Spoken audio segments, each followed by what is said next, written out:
Welcome everyone to the Unshakable Foundation meeting of Cocaine Anonymous. This is a main share meeting, and today it's with great pleasure and much gratitude that we welcome Pat, who's come to share on the topic of steps 10 and 11 for up to 40 minutes, after which we'll open up for the Q&A portion of the meeting. Pat, it's over to you. Thank you so much, Danny. My name is Pat, and I'm an addict. Hi, Pat. Good to see you guys. It's an honor and a privilege to be asked to do anything in Cocaine Anonymous. I'm grateful to be here and overwhelmed by the love that I have in my life. I'm like looking around the Zoom squares. I'm like, oh my God. And I started to chat my friends and thank them for being here. And then the chat got turned off, and the rebel in me was like, man, how can I figure this out? And so I started texting on my phone, and oh my God, it's just overwhelmed. And then Danny, thanks for introducing me. You said I have 40 minutes to talk on step 10. I thought, man, that's a lot of personal inventory that I'm not too sure how much I want to expose of myself.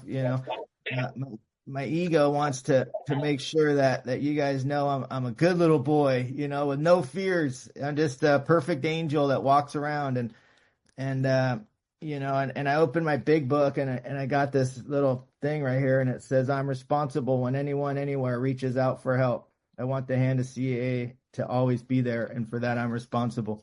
And I have a responsibility statement, and I'm grateful for that responsibility that I have.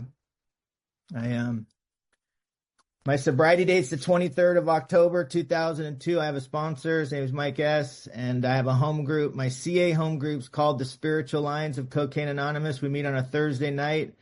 If you're ever on this side of the world, come see us. It's in California, Southern California. And thank you, Young, for asking me to talk. I'm honored to be here. I'm super awkward and weird. I'm just like a little weirdo. You know what I mean? Like I still am. I've sat here in my kitchen doing work, and in between work, like consumed with myself about how horrible my life is. I got a medical condition for sure. You know what I mean? I got this lump in my like left side of my stomach. And I've obsessed on it, and I'm not going to show you. I'm just hot, taking off my sweatshirt, it's I've already diagnosed it as a deadly disease. I'm probably going to die in the next week, for sure, and then I called Lacey, and she started to get on Google, and I'm like, no Google, because Google's going to make it like 50 times worse. I've called my doctor, that went to voicemail, and this is like active step 10, right? It says in here in step 10, and I'll qualify really quick just so you know that I'm an addict and an alcoholic, and I qualify to be here, but step 10 says, continue to watch for selfishness, dishonesty, resentment, and fear. I got a lot of fear right now. I watched it like that. I knew it was there. And then I obsessed for a couple hours before. It says, when these crop up, we ask God to remove them, which I did. We discuss them with someone immediately. Here I am telling you. And then we make amends quickly if we've harmed anyone. Then we resolutely turn our thoughts to someone we can help. Love and tolerance of others is our code. And thank God, like I have this opportunity to be of service, because I've been like consumed, you know what I mean? Like full blown, dying, and I come here and I get honest with you, and all of a sudden I'm like, I'm with my people, like within this next hour. And I don't know, sometimes you guys like those hour and a half meetings across the pond, but for the next hour, like I know that I'll be okay, I'll be okay. And I won't be thinking about the medical issue, maybe, but I'm here to carry message, and that's what I'm doing. So I don't know how many friends we have that are new, but if you're new, welcome. Welcome to what I believe as a neurotic disease. I'm either going to treat it with alcohol and drugs, or I'm going to treat it with a spiritual solution. And 10 and 11 is the spiritual side of what we're here, what we're talking about today, and what an honor and what a gift, you know. I have the obsessive mind. I've already explained that. And there's no doubt in my mind, right? Like, that I have alcoholism. You know, I have alcoholism as it's laid out in the big book of Alcoholics Anonymous. You know, if I take 2 shots of tequila, this is water.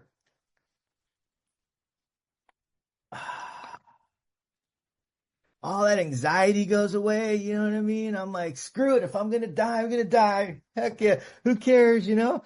And it gives me that relief. It gives me that leg from stop going. It settles down the mind.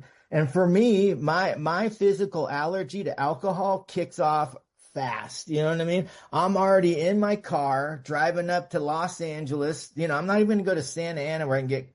I'm going to Skid Row because I know I'm gonna get a tent and camp out there, you know, and I'm gonna get a bag of crack cocaine, and I'm gonna smoke crack until I can't smoke crack anymore, you know, and I'm gonna get stuck, and I'm gonna get weird, and I'm gonna do weird things, and I'm not gonna be able to stop, you know what I mean? I'm not gonna be able to stop. I'm gonna be between alcohol and between crack, and then I'm picking up a needle and I'm doing heroin, and this is the physical side for me. Is like, there's no governor, there's no stop button, there's no, like, you know what I mean? There's no try to control and enjoy it. I'm just going to have one. Like, that makes me nervous just thinking about it. Just one? Huh.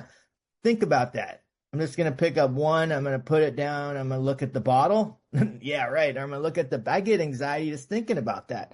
You know, like, I know exactly for me what my disease is. I know today that my solution to my medical condition is, well, what I mean, I'm a doctor, you know, I mean, I haven't gone to med school, but like, I know, like, I know that alcohol and drugs is not going to fix the problem that I've probably created in my own mind. You know, I know that the main problem of the alcoholic and the addict centers in the mind, right? There's no doubt. I understand my condition well.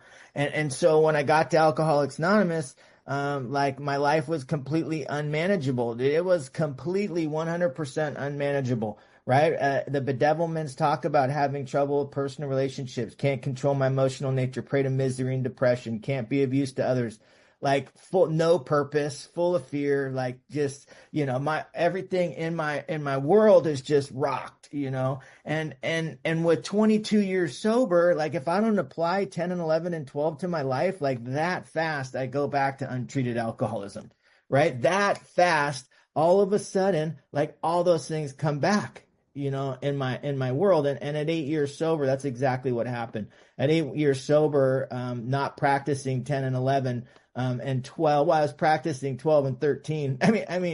Not a 12 step, 12 and 1 and 2, you know, or 1 and 12. I was a good 2-step dancer, you know, at the CA dance, you know, ding, ding, ding. But I became a complete, well, I was a cheater. I mean, I cheated on women. I was not the character that I was, that morally, I hadn't changed on the inside, you know. And at 8 years sober, right, like, I was going to kill myself dying of untreated alcoholism. And, like, I don't know, like, what happens for you, like, when you don't practice 10, 11, and 12, but I get, like, really, really cuckoo. I mean, you can hear just how I talk, you know what I mean? I'm a nutbag, you know what I mean? I'm a shaky guy. I'm a nervous guy. I'm a thinking guy, you know, and I create I create solutions to problems that aren't even there, you know, and the solutions tend to be worse than the problem if I don't practice 10 and 11 and 12 really. And so we're gonna get to this part of the book. So it talks about this thought brings us to step 10, which suggests we continue to take personal inventory and continue to set right any new mistakes as we go along. We vigorously commence this way of living as we cleared up the past. So as I'm making my amends, you know, I'm living differently. I'm starting to live within what the book says. We have entered the world of the spirit. Our next function is to grow in understanding and effectiveness. This is not a overnight matter. It should continue for our lifetime. Oh my God, I thought I did the steps and I was done. You know what I mean? Like, what do you mean? I thought I got like a little gold ribbon or something, like you graduated the 12-step fellowship, you know? No, it says right here, this is not an overnight matter. It should continue for a lifetime. continue to watch. So this is step 10. Continue to watch for selfishness, dishonesty, resentment, and fear. When these crop up, we ask God to remove them. We discuss them with someone immediately. We make amends quickly. If we've harmed anyone, then we resolutely turn our thoughts to someone we can help. Love and tolerance of others is our code. And what I have here in my book is steps do not take us to perfection. It takes us to an awakening. And I'll give you an example. So currently I'm in the middle of, so because of my behavior that I talked about, me and my son's mom aren't together. And this is like the very really active 10th step in my world. So we're not together. Anyways, it's in a general way. My behavior ended that relationship. And so we've been able to co-parent pretty well. You know, she's 25 years sober, physically sober. I wish she were, well, it's not for her. And so our son is a senior in high school. He's going to college, and he got into some schools, and we're like going to go look at schools together. And our communication seems to be kind of breaking down, right? And, you know, and I'm pretty clear of like the fear that I have of my son leaving home. You know, he wants to go to New York. I live in California. That's a long ways away. Like there's fear there. You know, me and him are very close.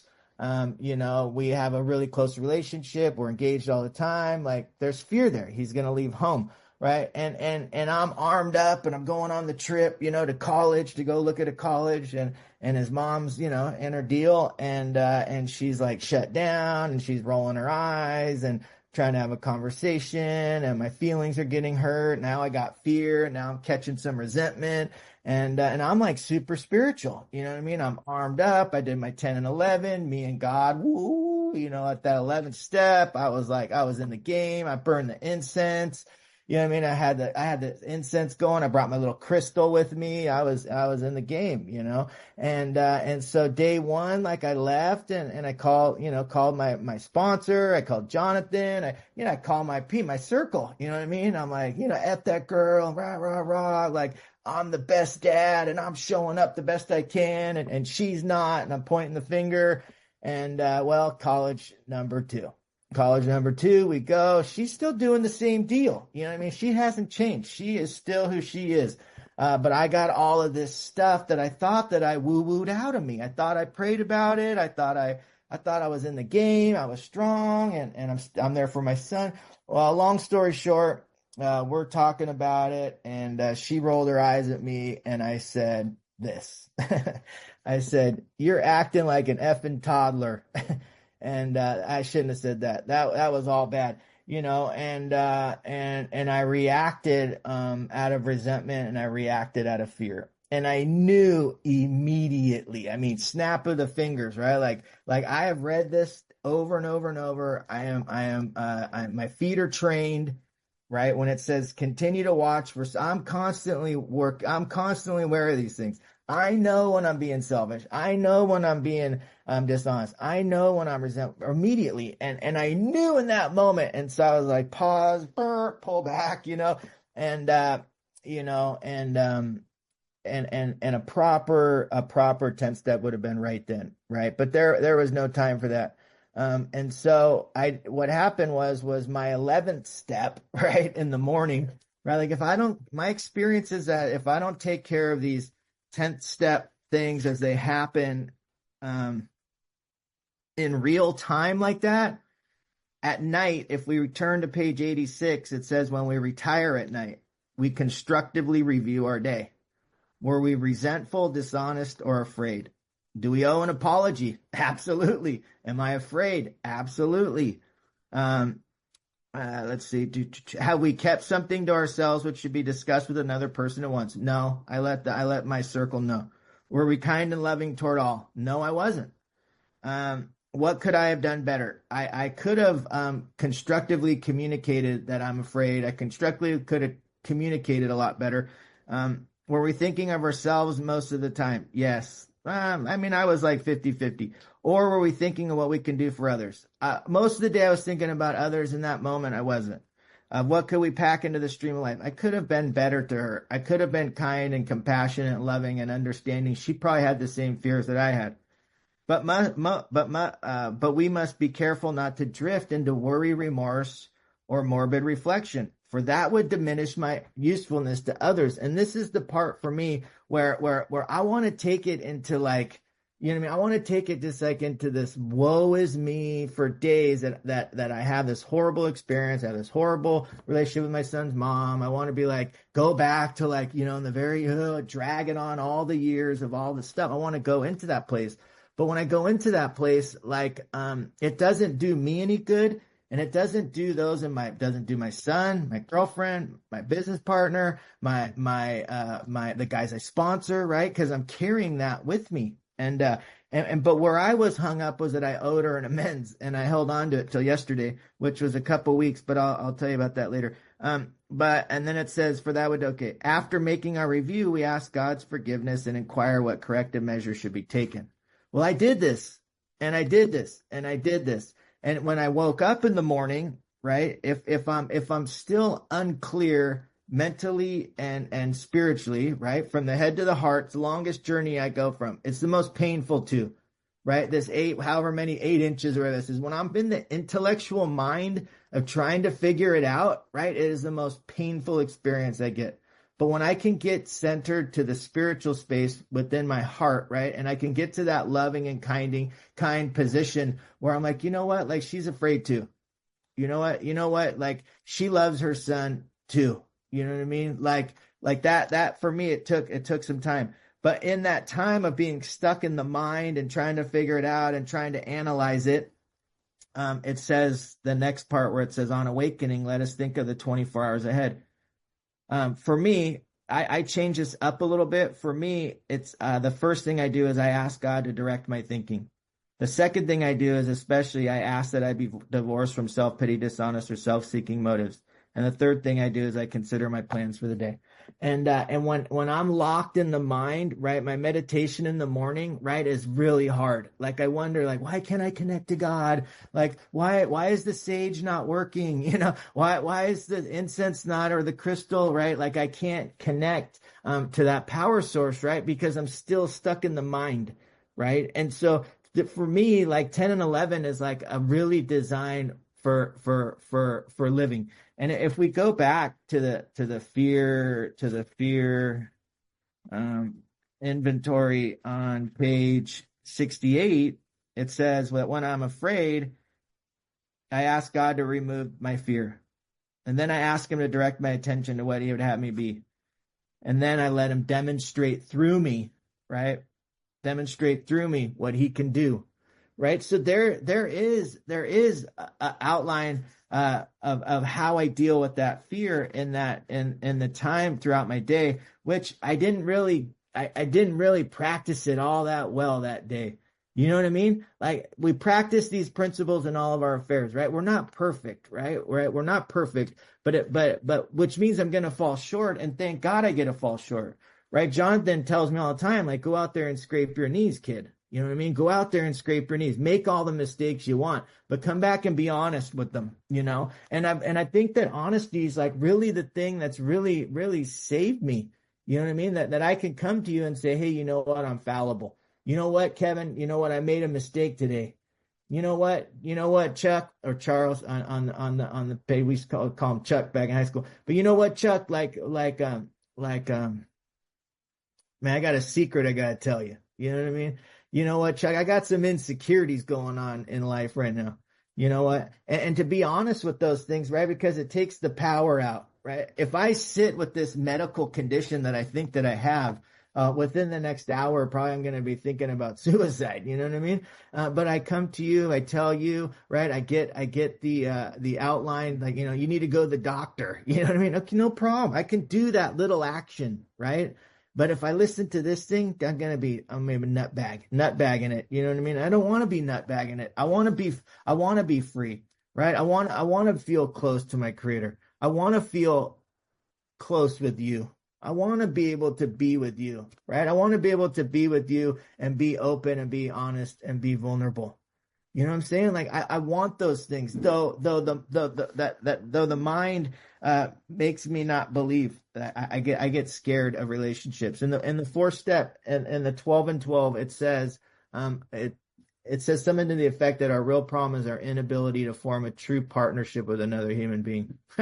Like, dude, that's pretty that much hope there. You know what I'm saying? And when I got here, I didn't know how to be in a partnership or a relationship with another human being. I didn't know how to do that, you know. And I learned that through sponsorship is how I learned to do that.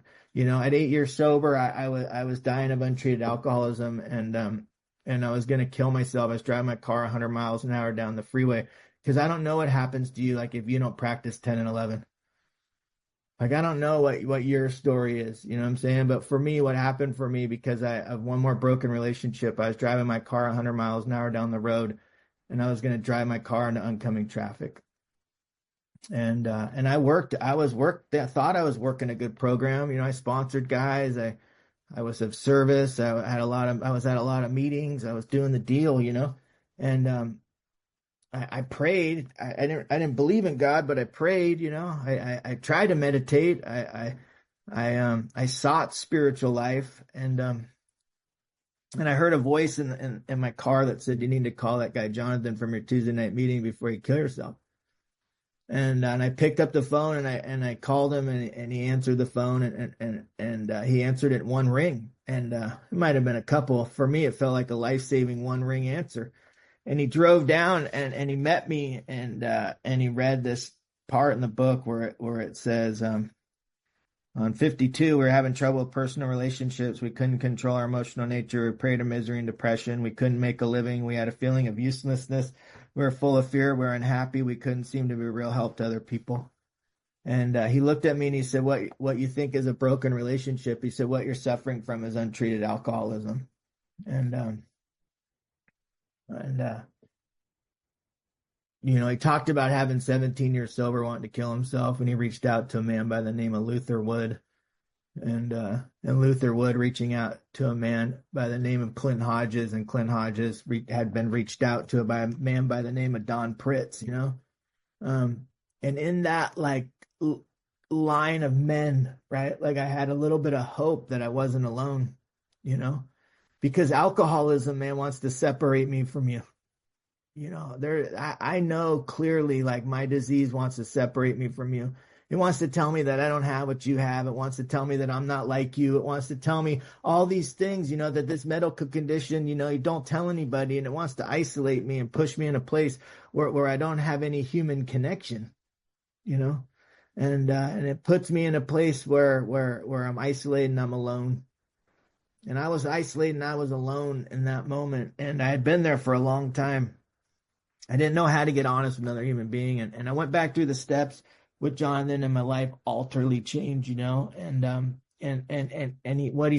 he kept asking. I was suicidal for a long time, you know. And I was like, and he would ask me, say, how's it amends to your dad coming along?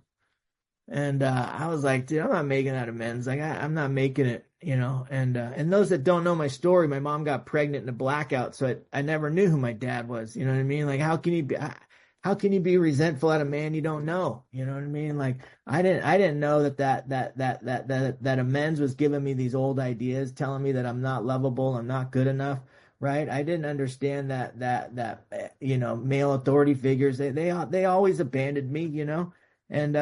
And what happened was Jonathan invited me into his home. You know, he invited me and my son into his home over this year and a half time. Every Sunday we'd go to his house for dinner, and him and his wife would be there, and his daughter and his son. And what happened was this man started to become a father figure in my life. And I had no clue. Like, I didn't know what was going on. Like, I was showing up, and I was being honest, and I was being vulnerable, and I was being real, and I didn't know it, but I was practicing step 10 in my life. I'd call him about everything. You know what I mean? Like, oh my God, like, you know, I spilled the can of beans, or so, I don't know, anything. Like, I have this shame and this guilt, and he showed me what unconditional love was. Truly, him and his family showed me what unconditional love was. And you know, you know,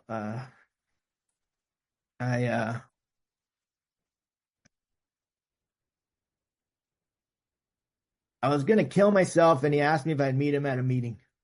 And I meet him at a meeting, and he would love on me like a dad would love on a little boy. that's how I felt, man. And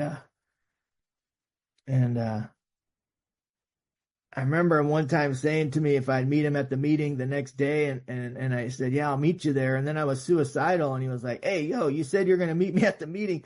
And he manipulated me to go to the meeting, and I went to the meeting, and finally one day I was like, you know what, man, I'm not calling him. He's just going to tell me to go to a meeting, and I'm out, And I got out of my car. I was on a bridge, and I said, God, you have 10 seconds.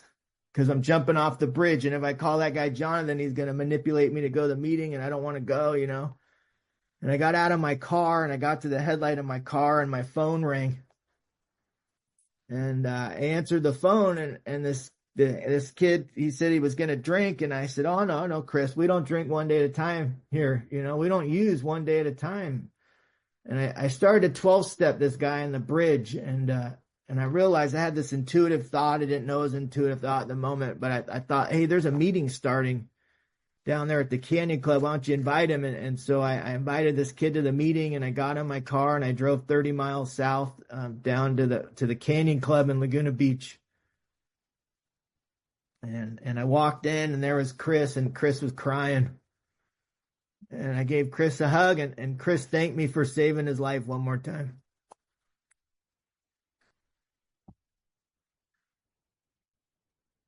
And then Chris asked me to be his sponsor, And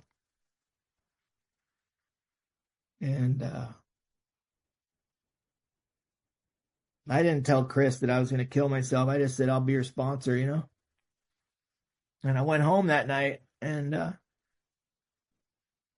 was the only men's I had left, man, to my dad. And it was 3 a.m, and I was cursing out God, just like, well, I don't get it. I don't understand. I just want to die. And out the words, man, I started making amends to a man I never met. I didn't have a part in that relationship. My mom got pregnant in a blackout. What part do I play in that? But where had I been selfish and self-centered, frightened, and self-seeking every area of my life? Like, if I only had a dad, I'd know how to be a friend to you. If I only had a dad, I'd know how to show up for work. If I only had a dad, if I only had a dad, like that little boy on the baseball field looking at his mom and saying, man, I wish I had a dad up in the stands. And what happened for me was the victim was pulled out of me, and the power of love, which was just went right into my soul, man, deep into myself. And I know we're going to read the promises after, but I'm going to blow it now, because I get the opportunity to. But it says, we have entered the world of the Spirit.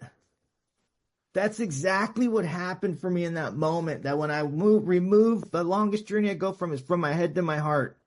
The intellectual, the analyzing place, holding on to resentment only allows me to micromanage the of what I think it is, the stories that I create, man. And in that moment, I let go of that resentment, and I let go of all that. And I found forgiveness in that moment for a man I never met, man. And the power of love, which is God, went deep down within. I had entered the world of the Spirit, deeply connected.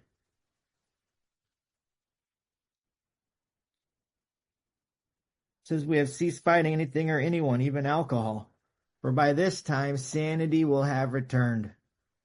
Dude, I went to my bed and fell asleep just like that. We will seldom be interested in liquor or crack cocaine. If tempted to recoil from it from a hot flame, we react sanely and normally, and we will find this happen automatically. We will see that our new attitude toward liquor has been given us without any thought or effort on our part. It just comes. That is the miracle of it. We are not fighting it, neither are we avoiding temptation. We feel as though we've been placed in a position of neutrality, safe and protected. We have not even sworn off. Instead, the problem has been removed. It does not exist for us. We are neither cocky nor are we afraid. That is our experience. That is how we react so long as we keep in fit spiritual condition. If we go down a little bit farther, it says every day is the day we must carry the vision of God's will into all of our activities. How can I best serve thee that not mine will be done? And this idea of meditation, man, has been a little bit longer in my world, it says prayer and meditation, and I I've always had a like an excuse. I don't know if you guys make excuses to meditate, but like, I don't have the time. You know what I'm saying? Like my sponsor's like, wake up 15 minutes early. Well, I don't want to, and I think I got to have the right pillow or the right room in the apartment, maybe. And then someone in the meeting, Kayla, she's like, oh, I got this really good guided meditation. I got to get that, and I get that. And then Ella's like, talking about these yoga pants she got. I got to get some yoga pants, and then pretty soon, like, I'm like seeking outside of self when really meditation's about seeking within. It doesn't matter where I'm at. You know what I'm saying? And so I've always had an excuse. And my friend Eric O, you guys probably know Eric O out of Phoenix, Arizona. He's like the Buddha, you know what I mean? And he's like super meditative guy. And so I was chopping it up with him on the phone, and he's like, I was telling him he's like, bro, he's like, you got a lot of problems, he's like, how's your meditation life? And I go, well, I don't have time. And so he did one of those addict manipulation sponsored things. He goes, you know what, Pat, I'm going to give you 5 minutes to be late to anything that you're doing in life. I'm like, what? Loophole, sign me up. So I jumped in the loophole and I was like, what do I got to do? He's like, you got to just breathe for 5 minutes. Just focus on breathing. I go, oh no, I can't. I got ADD. It's another excuse. He's like, oh, you got ADD? I'm like, yeah, I think so much. He goes, oh, welcome to the world of the human race. We're all thinking, he's like, I go, well, then how do you do it, Buddha? He goes, I breathe. I have a thought. I go, okay, thanks for thinking. Turn my attention to my breath. And then I breathe, and then I have a thought, and I go, thanks for thinking. And then I focus on my breath. He goes, I do that for 5 minutes. He goes, but I've done it for long enough. It's moved up to like 30 minutes. And I was like, now I'm an addict and I want more. So how do I get to 30 minutes? Right. And now I'm in the game. I don't even know I'm in the game, And so now I don't even have no Buddha pants. I have no pillow. I don't even have no meditation. I'm just doing the breath and I'm doing the Yoda Owens and I'm doing it. And I'm like, oh yeah, boom. And then, oh yeah, thought, discontinued thought, focus on breath. And I was like, oh, you know what I mean? I was like, I was in the game. I was like spiritual and then COVID hit. Remember that blip in the radar? And yeah, that COVID thing hit, dude. And I was terrified. You know what I mean? I was so scared. Dude, I went shopping. I got like 3 months of shopping stuff, you know what I mean? Because we're going to be locked down forever. And I'm terrified and I'm scared. And I'm like, and then all of a sudden the thought crossed my mind, discontinue thought. Fear of COVID, focus on breath.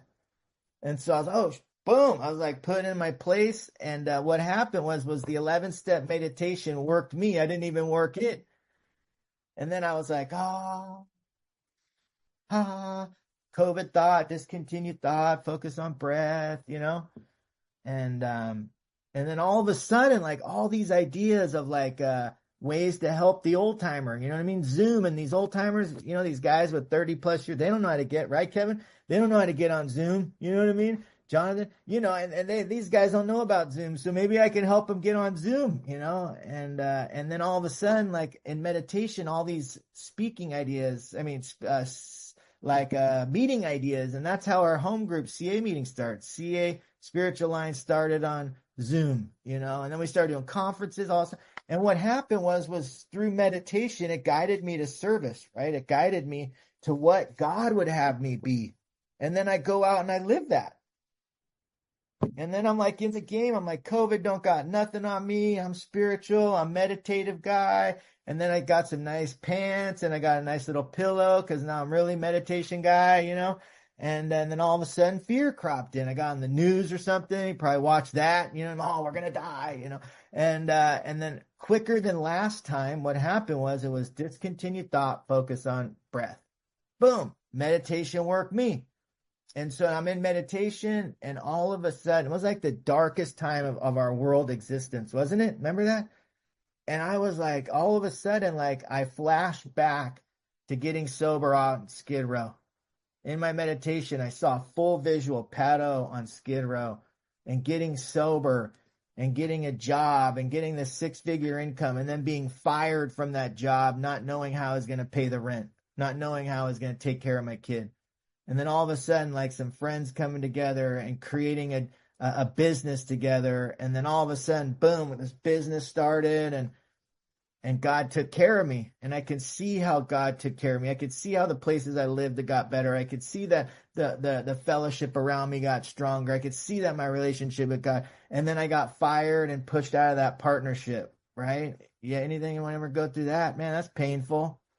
And in meditation, right, the resentment, I could see it. And then the attorney that came out of the fellowship was like, I'm going to help you for free. And I'm like, oh my God, like God's amazing. And then the day that my mom dies, the attorney rips me off for the settlement. You know what I'm saying? And I can see all of this destruction and all this darkness in my world and in my recovery and meditation, right? And then I could see that God was in the middle of it all, right? And I knew that God was in the middle of this moment that I was in meditation. And I could see that all these situations in my life, the darkest of times, were creating the love and the light that we're in. That character, right, was being molded for me to go out into this world and to put love and delight into this world. And I got off the floor that morning in meditation, and I walked out the door. And from that moment to this day that I stand, man, I have chosen to be the love and the light within the darkness of the world, you know? And, the guy that came off of Skid Row, man, did not want to be love and light, man. All I wanted was what you had for me. You know what I mean? I looked, I'm like, oh, Danny's got it. You know what I'm saying? And I make friends with Danny, and I manipulate and I control and I manage and I steal and I rob. And that's the guy that got to Cocaine Anonymous. You know what I mean? Not a guy that's love and light. I love the world and I love meditation. I love prayer. It's just so great, you know? That's not, but Cocaine Anonymous, the 12 steps and a loving God have brought me to that place. You know what I mean? It's brought me to that place. I stand here after this, I don't know, however long it's been. I have 3 minutes and 44 seconds left, to talk. I was like, how much longer do I have? And then I saw a little, that's cool. I like the little counter there, you know, and, but like right here, right now, right? That health condition that I thought about doesn't even exist. Yeah, I mean, I still have to go to the doctor. Like, I'm not in denial. It didn't make me go into denial. Like, I still know I have to, right? But like right here, right now, like I'm not lost in the sauce. You know what I mean? Right here, right now, like I'm not lost in the mind. You know what I mean? I'm not lost in believing anything other than I have a responsibility to be the love and the light in others' lives. And from this moment till the day I get in the pillow and I read those things at night, right? The questions, right? I can see now that I'm packing into the stream of life, which is one of those questions. Were you packing into the stream of life? So throughout my day, right? Are you packing into the stream of life, or are you being a taker? Boom. You know what I mean? Like I get an ebb and flow in between the space of like, are you being selfish? Are you being a giver? Right? Like, are you giving or are you taking? Right? And I want to be a giver today. I don't want to be a taker today. Right? Like when I take, it hurts the spirit, man. And when it hurts the spirit, I go back into that analytical mind that tries to control, right, how I'm feeling. What do I got to do? I got to get the yoga pants. I got to get something outside of me, a better car, a better place to live, right? No. I just need to get present right here, right now. And meditation allows me to get present right here, right now. But if I'm not acting on step 10, which is throughout my day, boom, I'm not in the here and now. For 2 weeks, it's been struggling. Yesterday, I called my son's mom, and I was like, I almost forgot to tell you the end of the story. I forgot to call her. I mean, I called her and I said, hey, yeah, like I got an amends to make. And she called me later and we got on the phone and I just said, hey, you know what? I apologize for calling you names. And you don't deserve to be disrespected. You deserve to be treated with love and kindness. And I'm sorry. And it was just like, you know what I mean? Like, why'd I wait that long? You know what I'm saying? Because I'm afraid. I'm a human. I have human emotions. That's okay, you know? And, she made an apology for her side of the street. She said, hey, I'm going to work on this. It wasn't cool. I rolled my eyes. Whatever. That's none of my point is that I clean up my side of the street in spite of what the other person does. You know, and if you're new, I hope I said something today that like maybe you might go, you know what? I think I'm going to come to another meeting. And if I said something that was really annoying and you're like, F that guy, I hope you find another meeting because I'm just another bozo on the bus trying to stay clean and sober today. And I thank you for allowing me to do that. I love you all. Thanks a lot.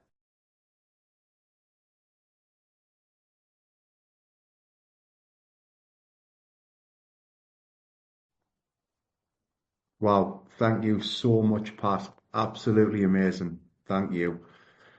I'm now going to open the room for Q&A. If you'd like to ask Pat a question, please use the raise hand function in the reactions box. Question time will be limited to around 3 minutes each. When you see your time coming to an end, please bring your question to a close. Okay, first up, we've got Paul. Do you want to come in and ask a question, Paul? Yeah, thanks very much for the share. That was absolutely amazing. Thank you very much. Especially when you're like, wow, you drove 30 mile in the car.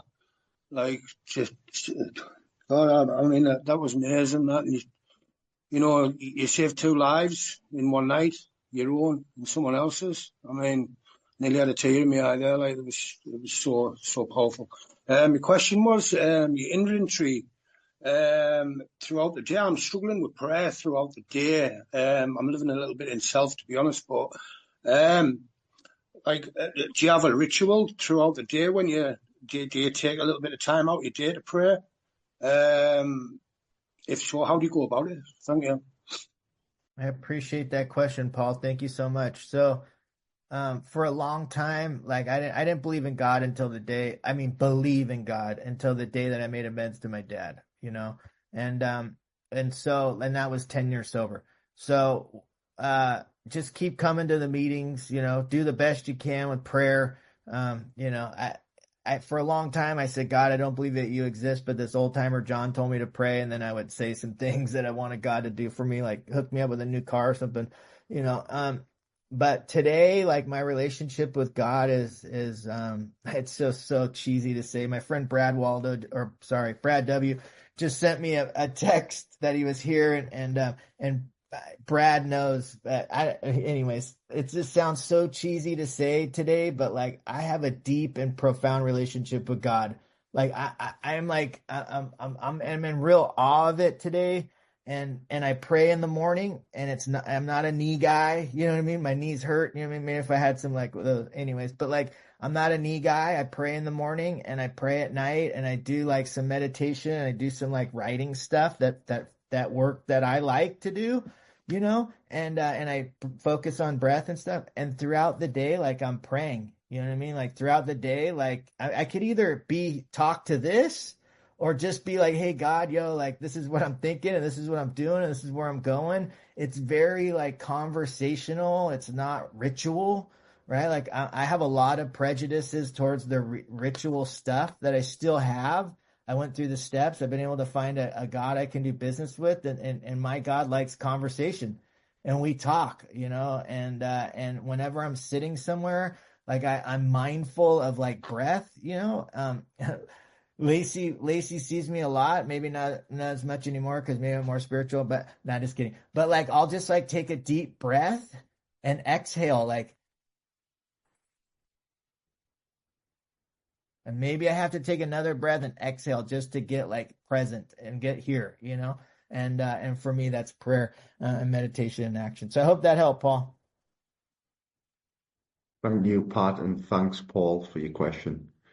Next up, we've got Lily. Do you want to ask your question? Thank you again, Young. And Pat, it's so good to see you.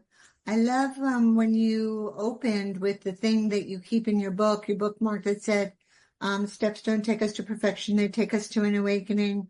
I love that. You know, I'm always trying to be perfect, and you make me feel so normal when you share. You've got your hook. You're my people.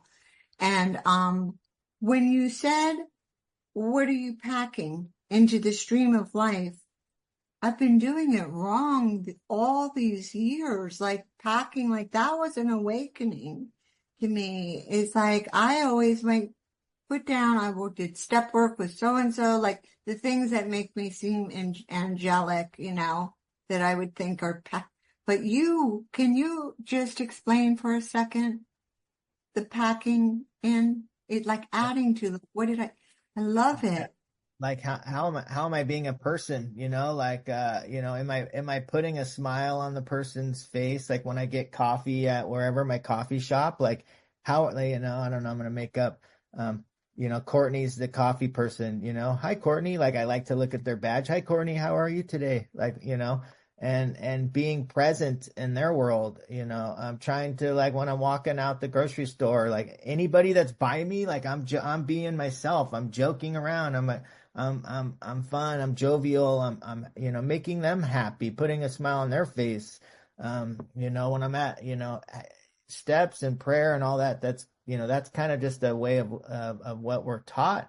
But what kind of person am I in the world? I think I'm making sense, right? Yes. Okay. Like how you're shining your light, right? Correct. Kind of. Correct. 100%. I want to make people laugh around me. I want to make people feel safe around me. For example, like I have a relationship with my sponsor, clear relationship, but I also have a relationship with this late girl at my local coffee shop. I go there every day. Our relationship is based around coffee. She knows that I want a medium blonde roast with cream and 2 packs of sugar every day. I say the same thing. And now when I go in, guess what? She's got my coffee already. She wrote a little note. Hope you have a great day. And from that, what's happened is she's asked me, like, what do you do for work? I'm like, oh, this is what I do. And next thing you know, she's calling me, asking me for help. Can I get your number? I need help with somebody, right? And so the relationship, just like any relationship, evolves. But how am I being towards that person, right? Like, am I being someone that's helpful spirit, kind spirit, loving spirit? Like, yeah, I have a choice today, right? Would you rather be happy or would you rather be right? No, I want to be happy today, right? Like, I have a choice of my own mental health, right? Like, you know what I mean? Do I want to be like sad and depressed, or do I want to go out and help the world and be happy? With this medical thing that I think I have, like, if I don't get out in the world and do something, I'm gonna be stuck in me. So I'm gonna go out and do something after this meeting. I make a commitment. Thanks, Pat, and thanks, Lily, for your question. I think Courtney will be the last question. We've got enough hands up now, guys. Katie, would you like to come and ask your question? Yeah, I'd love to. Thank you for hosting the meeting, Danny. I'm Katie. I'm a grateful recovered addict, and thanks, Young, for the link. Pat, that was a fantastic session on the maintenance steps of 10 and 11. I just wanted to say I'm really new in. I'm 19 months tomorrow by the grace of God. And I find that when I've come in with the steps, I've kind of worked them robotically, like going through like this as a robot because of the length of time that I've been in. I wanted to ask you, would you say that with steps 10 and 11 maintenance steps, that they come more naturally with the longer that you've been in the fellowship? So have you progressed within your inventory of a nighttime and your prayer and meditation life? Because for me, I know I've progressed along the way, but it's changing like this. So as you've come in, the longer length that you've been in, is it a lot more flowy that you recognise it in 6 and 7 and that you're then bringing it in the evening and having that flow? I'm just interested to know. Thank you. I appreciate it. Thank you so much, Katie. Absolutely. My sponsor made me read. I'm going to get the page numbers because I'll mess up and then someone will hold me to it later and say, hey, you messed up. He made my first sponsor 84 to 88. I'd have to read those every day. You know what I mean? Read 60 to 63, 84 to 88 every day. And I thought this is so lame. Like, I've read this yesterday. Like, now I'm getting to a place where I can recite it, and I'm a big book thumper and I'm thumping the book and but all of that, like, training, we'll say, right? Like, the longer I stay sober, now it just flows, right? It's like, I know, like, it's like it went from my head to my heart. Like, it's just part of who I am and what I'm doing. But my feet had to be trained around here. Like, my feet are trained, before it was 7 meetings a week, now, it's 2 meetings a week for me. And my feet are trained those days, when my son, goes off to college, all that'll change again, right? But like right now, my feet are trained. Every Wednesday I go somewhere. Every Thursday I'm there. I have the same seat. I do a commitment. Like we do fellowship before, we do fellowship after, right? Like my feet are trained to where now it's like I love going. Like I want to be there. I want to be with my people. So yeah, the longer I stay, right, just becomes natural, but it's just repetitive until. And there's been times I'm like, F this Wednesday meeting, I don't want to go, and then I'm driving. You know what I mean? Like, oh my God, I don't want to pray this morning, and I'm like, no, pray, right? And my feet hit, I drop down or I get into it or whatever. So, yeah, for sure. Thanks, Pat, and thanks, Katie, for your question. Young, do you want to come in? Sorry, Young, I muted Thank you. you. Thanks, Danny.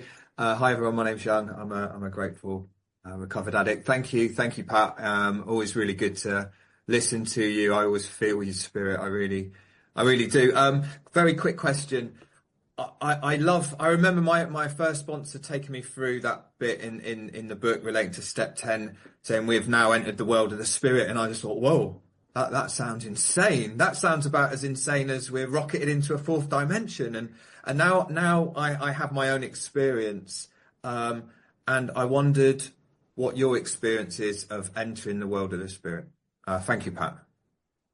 Yeah, I appreciate it. I think I've really said a lot of what that is.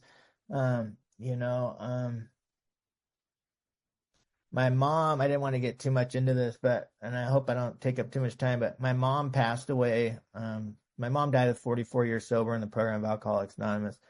But when my mom passed away, like I can tell you today that I'm closer to my mom than I've been my entire life.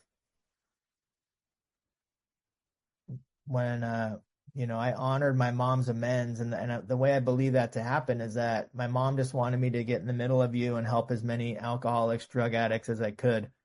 And when my mom was on hospice, she would say, "Don't sit here and watch me die. Go out there and live your life," which I meant to know to go out to help others, and I would do that. Went to go out of state to speak, and I got the call that my mom's been unresponsive and I need to hurry up and get back, and I had prayed for 2 or 3 days before that, and the message was loud and clear to be a service, and I didn't want to leave, and I went and kissed my mom, and I was in Boise, Idaho, actually, and I was speaking, I got the call, and I got on my knees it was 1,000 people in this auditorium screaming and hollering, "Yeah, recovery." And I got the call, and I was standing there, and I got on my knees in front of 1,000 people, and I was like, "I don't know what you want me to do." And I heard the message within, intuitive thought, right? That's for me right here, right? I don't hear God from out here, right? It's right here, right here. The longest journey is to the heart, and I knew exactly what I needed to do. And I gave a talk that night. The next day I got in my car, and I got in a plane and went home, and I ran into my mom's house where she was on hospice, and my mom sat straight up like this, like straight up in her bed. She had been unresponsive for 3 days. She sat straight up. She put her arms out, and I went into her arms, and she said, "Pato, I want you to know you did the right thing." Right? My mom had no idea where I had gone, but she knew through my actions over the last however many 17 years sober I had, she knew exactly where I was without knowing where I was. And she held me and she said, "Pato, I want you to know you did the right thing." And she said, "I love you, I love you, I love you." And that was the last words that my mom said. And I believe what happened for me in that moment was there was a level of forgiveness that was so profound. I honored my mom's amends to the day that my mom died, and people will say there's, no living amends in the big book. Yeah, you're right. But I need to act and learn to live differently.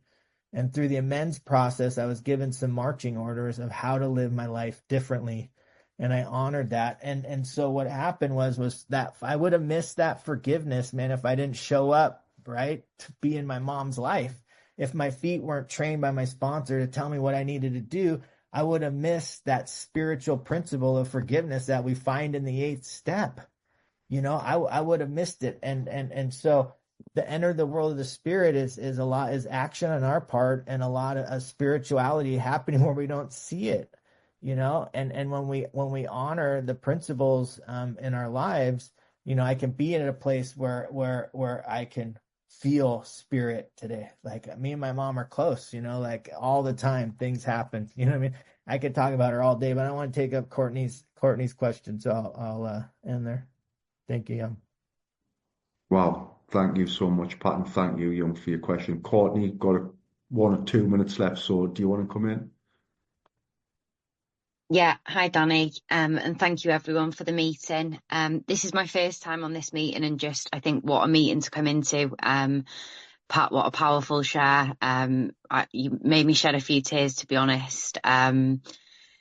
I think I related a lot with where you came in with your dad. My dad wasn't around, and the feelings you touched on of, kind of not feeling good enough, not worthy, not loved. I really related to that.